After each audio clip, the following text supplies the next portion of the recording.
Here's my second episode. I thought I'd continue along the theme I started in the previous story, where I showed my determination. And it seems to be part of my character to see a job through. So as a child, what was I, about three to four, I got fascinated by the thought that I could get cheese from the bathroom, thinking that that's what the soap was, and climbing out a window onto a roof and then back in through a window in the bathroom to get my cheese. But on the way I went through the glass roof, as you've heard. Another example, but a much more dramatic one, was what happened when I was sent by my mother away to an open air school. I think it's a story of both determination and honesty. My mother first mentioned the idea of going away to Blackwell. And I remember at the time thinking that the name of the town must be something to do with what it looked like. So I imagined myself going to a town where it was quite black, and I imagined all the buildings were black, and there must be a well there somewhere. It's in fact a very small town. Well, it's a village just outside Bromsgrove, where there's an open air school, quite an unusual setup, and that no longer exists. It's was a place entirely for boys, and the idea was that people with physical problems, for the most part, were unable to get away from their own environment and be taken care of, and got back to as physically strong as was possible. And it was did an amazing job in my case. I went there more for psychological reasons. Dr. Haas had diagnosed me as suffering from escapism, and I'll tell you the story about how that came about. But I was taken by my mother, to this open air school as a child of some seven-year-old child, and I remember arriving at this empty school. My mother, for some reason, had chosen to take me ahead of the rest of the pupils, so I was the only one where in a few hours' time there were going to be 120 children, and I was handed over to a nurse there that helped us, and I got to know later very well, with the promise that if you don't like it there, Geoff, you can come back home.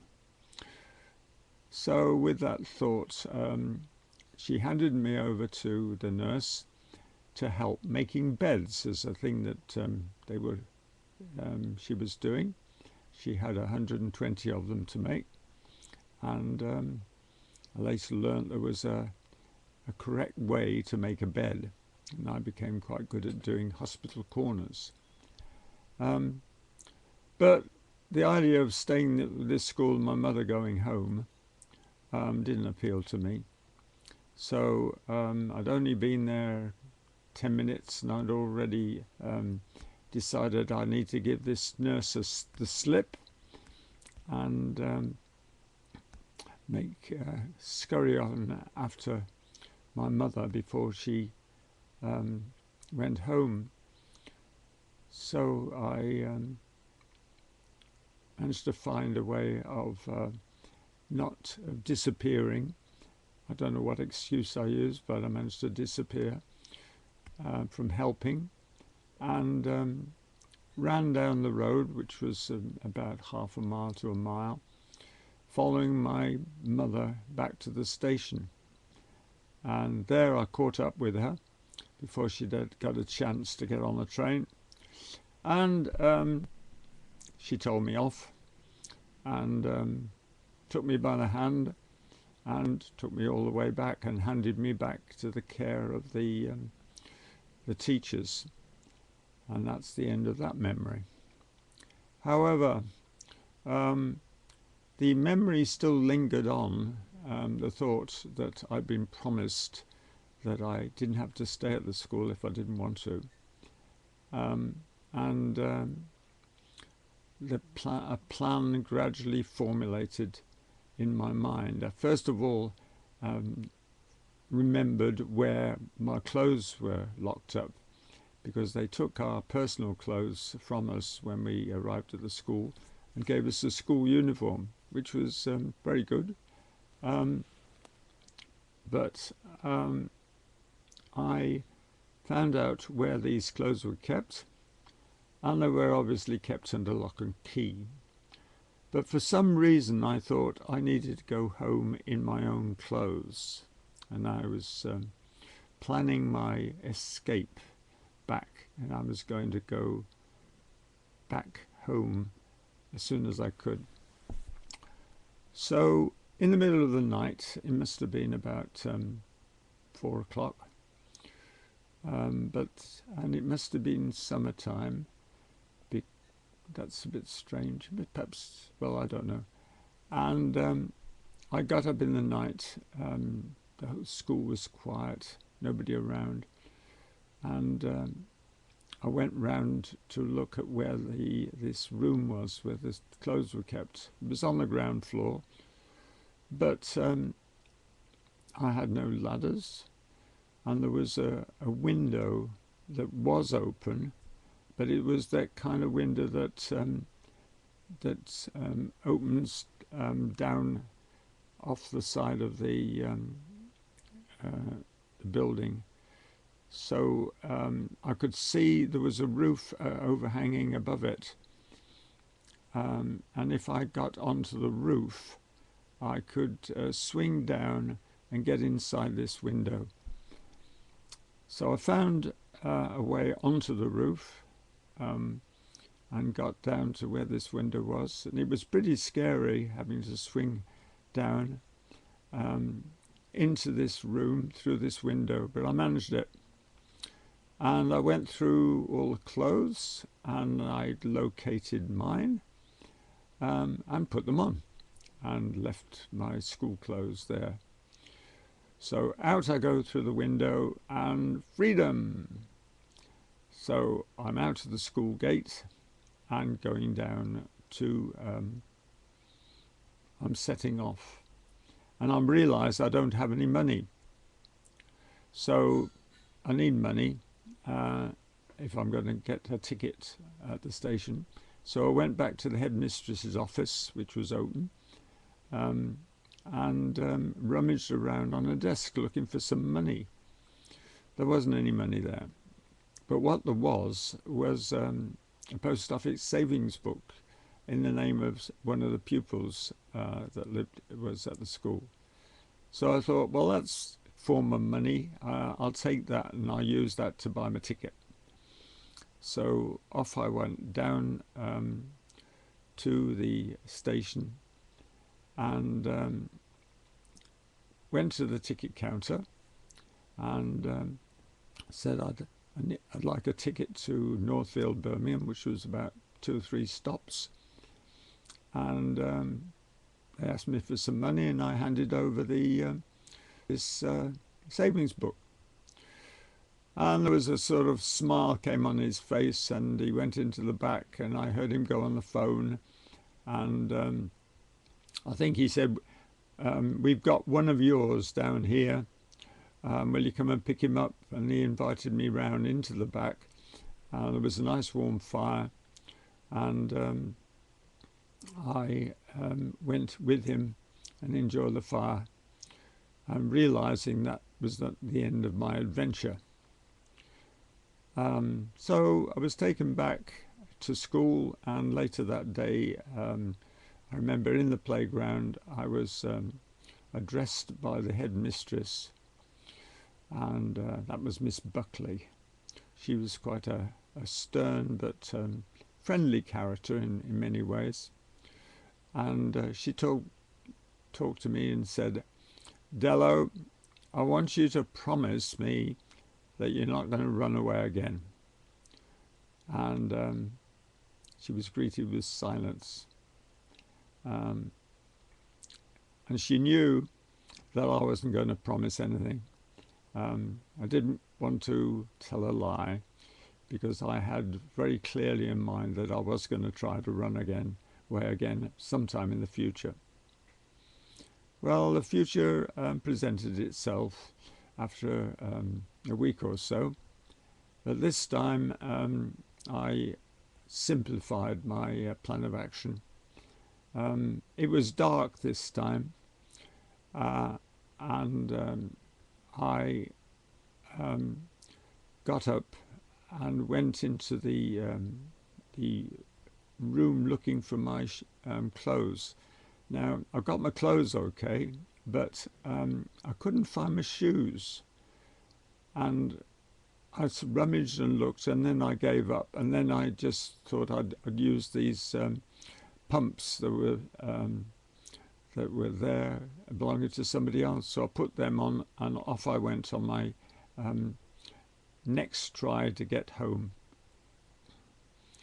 I can still remember the feeling of coming out of the gate of the school. It was dark, and these enormous trees over the lane, and I could look out. So it must have been winter. It most likely was October, and you've got the branches all there with no leaves on, stretching out, looking pretty threatening.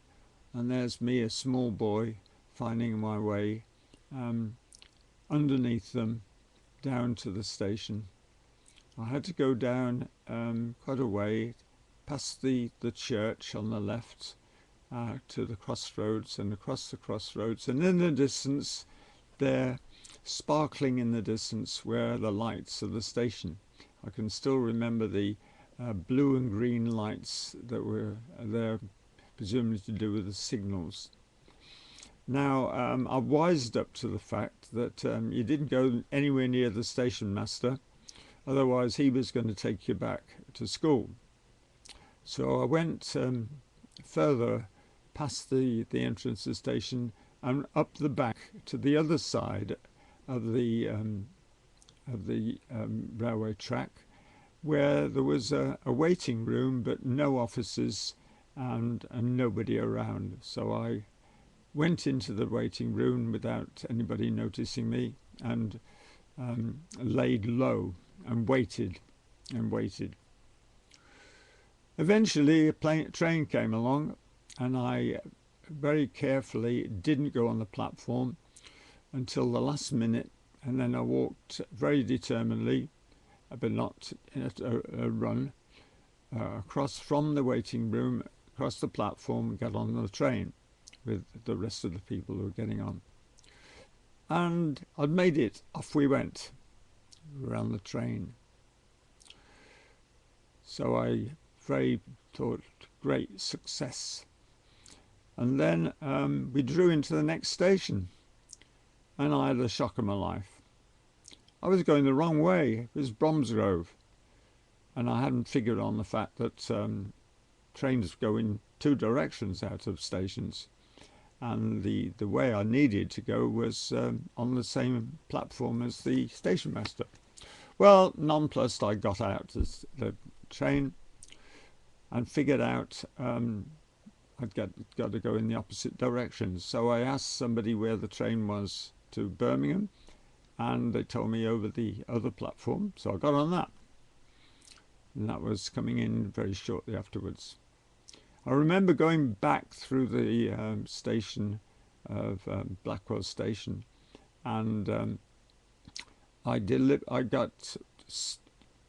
cowered down in the corner of my seat, keeping my head well down, and I was convinced they were going. The station attendants were marching up the station, up and down, looking for this kid, which I'm sure they'd been told was on the loose by now. It was something like 7 o'clock in the morning. So I managed to keep down and not be noticed, and got through to my station, which was Northfield. Now, I have this honesty streak, and although I could have just walked off the platform with all the other passengers getting down, I felt I had to go and report to the station master that, or the ticket office, that I hadn't got a ticket. And I duly went along to the tickets office and told them, and spun them a yarn. I had to come up with some story. So I told them I'd been camping and needed to get home because we got wet, and but hadn't got any money with me. Would they take my name and address so that I could pay them the money I owed them? And it was all of 7p. Now that's not 7 present p, that's 7 old p. So it's what, something like 2p these days. So they had my name and address, and I felt that's okay. Off I went home, and it wasn't too far to walk to my house. Rather than knock at the front door, I went round the back to where I knew my mother was. She was sleeping on the ground floor with French windows. And so I went and climbed up and tapped on the window. And I remember the shock of her life, that she had the shock of her life, looking out the window and seeing her son there standing early in the morning. She brought me in and made it very clear that I was not welcome, and that what she said about coming home anytime I wanted was just not true. And at the first opportunity, she bundled me down to the station, off to school, and there told me that I was going to school, no messing about, forget the idea of coming home. And with that clear message, I decided perhaps I wouldn't run away again. I'd only run away after all because she could say that I could come back when I wanted.